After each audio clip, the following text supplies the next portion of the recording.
चौंकाने वाली होगी प्रत्याशियों की लिस्ट। सिटिंग एमएलए का भी कटेगा टिकट, नए चेहरे को मिलेगा मौका, सर्वे के आधार पर होगा बड़ा फैसला। नमस्कार, मैं हूं हरीश दिवेकर और आप देख रहे हैं न्यूज स्ट्राइक।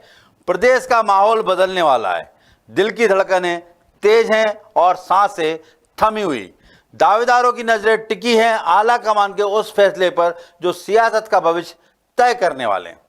प्रदेश के अमूमन हर उस नेता का यही हाल है जिसे इस बार चुनावी टिकट मिलने की उम्मीद है। अपने दिलों को थाम कर उम्मीदवारों ने उल्टी गिनती शुरू कर दी है। हालांकि गेट सेट गो वाला दिन कौन सा होगा ये अभी तक तय नहीं है, पर माना जा रहा है कि इस मंथ एंड तक यानी अगस्त माह के अंत तक कुछ सीटों पर प्रत्याशी फाइनल हो जाएंगे। जो सीटें बचेंगी उनका फैसला सितंबर माह तक हो ही जाएगा, लेकिन इस बार जो भी फैसला होगा वो उम्मीदवार से लेकर मौजूदा विधायक तक के लिए चौंकाने वाला होगा। कांग्रेस हो या बीजेपी, इस बार दोनों ही दल टिकट बांटने के मामले में बेहद सख्त हैं। दोनों की तरफ से मैसेज क्लियर है कि इस बार जिताऊ उम्मीदवार को ही टिकट मिलेगा। न तो किसी नेता की सिफारिश काम आएगी, न प्रत्याशी का पुराना रुतबा और साख काम आएगी। टिकट उसी नेता को मिलेगा जो सर्वे में बेहतर स्थिति में नजर आएगा। बीजेपी हमेशा से ही टिकट बांटने के लिए डबल लेयर सर्वे करवाती रही है। एक सत्ता से और एक संगठन से सर्वे होता है जिसके आधार पर टिकट मिलता है। इस बार कांग्रेस भी इसी तर्ज पर टिकट बांटने वाली है। कांग्रेस के डबल लेयर सर्वे में एक सर्वे कमलनाथ की तरफ से हुआ है, एक सर्वे राहुल गांधी की तरफ से हुआ। डबल लेयर सर्वे के अलावा भी दोनों दलों में और भी सर्वे हुए हैं जिनके नतीजों पर मंथन कर फाइनल नतीजे पर पहुंचा जाएगा। चुनाव नजदीक आने के साथ साथ बीजेपी की रणनीति अब धीरे धीरे खुलने लगी है, लेकिन कांग्रेस की रणनीति पर अब तक पर्दा डला हुआ है। पर यह तय माना जा रहा है कि कांग्रेस कर्नाटक की तर्ज पर ही टिकट वितरण करेगी, जिसमें ज्यादातर फैसले टीम राहुल और कमलनाथ के सर्वे पर बेस्ड होंगे।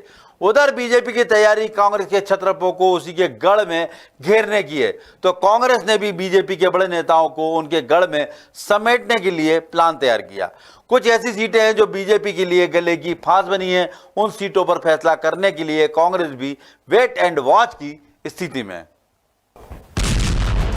बीजेपी और कांग्रेस दोनों में कुछ चेहरे ऐसे हैं जिनके लिए ये दावा किया जा सकता है कि उनके टिकट नहीं कटेंगे और कुछ सीटों पर मौजूदा एमएलए का टिकट कटना तय माना जा सकता है। लेकिन कुछ सीटें ऐसी भी होंगी जिनका फैसला चौंकाने वाला होगा। इन सीटों में खासतौर से वो जगह शामिल होगी जहां पिछले चुनाव से दोनों ही दल अपना खाता तक नहीं खोल सके। बीजेपी ने ऐसी सीटों को आकांक्षी सीटों का नाम दिया है जहां अप्रत्याशित चेहरे मैदान में उतारे जा सकते हैं। इन चेहरों में केंद्रीय मंत्री, सांसद या आसपास की सीट का कोई जाना पहचाना चेहरा हो सकता है। भारतीय जनता पार्टी का फोकस सभी 230 सीटों पर है, चाहे जिस पर हमने विजय प्राप्त की या जो आकांक्षी सीटें हैं जिन्हें गढ़ कहती रही कांग्रेस, अब उसे भेदा जाएगा और एक प्रचंड बहुमत के साथ भारतीय जनता पार्टी पुनः सरकार बनाएगी। कांग्रेस ने भी 66 सीटों की लिस्ट तैयार की है जहां पार्टी जीत के लिए तरस रही। कांग्रेस के दिग्गज नेता दिग्विजय सिंह ने ऐसी सभी सीटों का पर्सनली दौरा किया। खबर यह भी है कि उन्हें अपनी ही पार्टी में हर सीट पर मुफीद उम्मीदवार दिखाई नहीं दिया, जिसकी वजह से क्षेत्र का कोई और धाकड़ चेहरा मैदान में उतारा जा सकता है। वो कोई उद्योगपति, समाज सेवी या शिक्षाविद भी हो सकता है। इसके अलावा गृह मंत्री डॉक्टर नरोत्तम मिश्रा, भूपेंद्र सिंह, गोपाल भार्गव, सीएम शिवराज सिंह चौहान जैसे बड़े नेताओं को घेरने के लिए अलग रणनीति का इस्तेमाल होगा। शिवराज सिंह जी और नरोत्तम जी अब कांग्रेस के लिए चुनौती नहीं है। जनता ही इनको घर बैठाने का मन बना चुकी है। जो 66 सीटें परंपरागत हम लोग नहीं जीत पाते हैं, उनके लिए माननीय कमलनाथ जी ने विशेष कार्य योजना बनाई है और हम उनमें से आधी से अधिक सीटें जीतेंगे। हमारे कैंडिडेट दमदार होंगे, ईमानदार होंगे। भाजपाओं को तो 75 साल के बाबाओं को ढूंढना पड़ रहा है।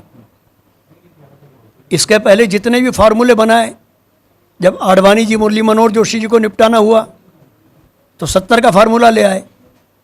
मध्य प्रदेश में बाबूलाल गौर साहब, सरताज सिंह जी, रघुनंदन शर्मा जी को निपटाना हुआ तो 65 का फार्मूला ले आए। अब डूबती हुई दुकान दिख रही है तो पूर्वजों को याद कर रहे हैं। तो ये लोग श्राद्ध के कौवे हैं कि खीर पूड़ी कहाँ मिलेगी, उस हिसाब से घूमते भटकते रहते हैं, मगर अब इनके हाथ से वो भी छिन चुकी है। कुछ सीटें ऐसी भी है जो बीजेपी के लिए गले की फांस साबित हो सकती है। इन सीटों की रणनीति कांग्रेस भी बीजेपी के पत्ते खुलने के बाद ही तय करेगी। ये वो सीटें हैं जहां बीजेपी में असंतोष ज्यादा नजर आ रहा है। यहाँ वैसे तो दोनों ही दल वेट एंड वॉच की स्थिति में एक दूसरे के टिकट पर नजर जमाए बैठे हैं, मगर माना यह भी जा रहा है कि बीजेपी के किन असंतुष्ट नेताओं को टिकट मिलने जा रहा है, इसका खुलासा काफी बाद में होगा, ताकि बीजेपी को खुद के भीतर पनप रहे असंतोष की हवा भी न लग सके। क्या इस रणनीति से कांग्रेस के लिए बीजेपी को मात देना आसान होगा? जहां तक असंतोष की बात है तो अब भारतीय जनता पार्टी के असंतोष को दबाने के लिए पहला काम शुरू कर दिया गया है, जिसको रहना है रहे, जाना है जाए।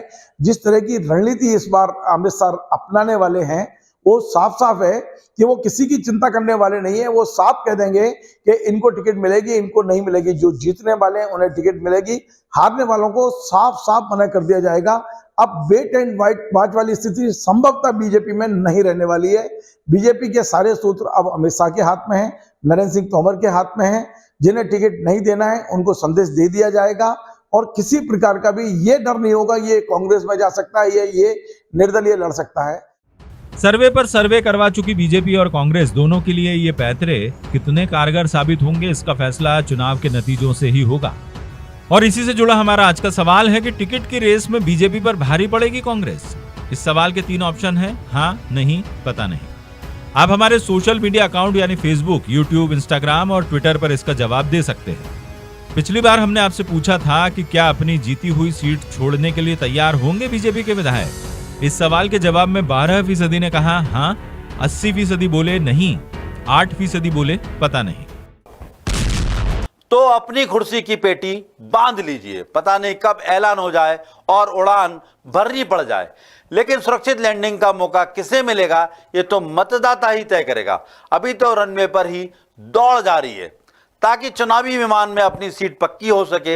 इस बार के चुनाव में हार जीत का फैसला सिर्फ प्रत्याशी की किस्मत और मेहनत से नहीं होगा, बल्कि पार्टियों के सर्वे और उन पर लिए गए फैसलों के आधार पर भी होगा। यह चुनाव कई मायनों में खास होने जा रहा है। किसी भी दल ने हार और जीत के लिए मध्य प्रदेश में पहले इतने सर्वे नहीं करवाए और ना ही टिकट वितरण में ज्यादा उलटफेर की आशंका पहले कभी रही है। लेकिन इस बार हर प्रत्याशी के पीछे दोनों ही दल पूरी ताकत झोंक देने को तैयार हैं। जितनी रणनीतियों पर इस बार काम होगा, नतीजे भी उतने ही ज्यादा दिलचस्प होने की पूरी उम्मीद है। नमस्कार।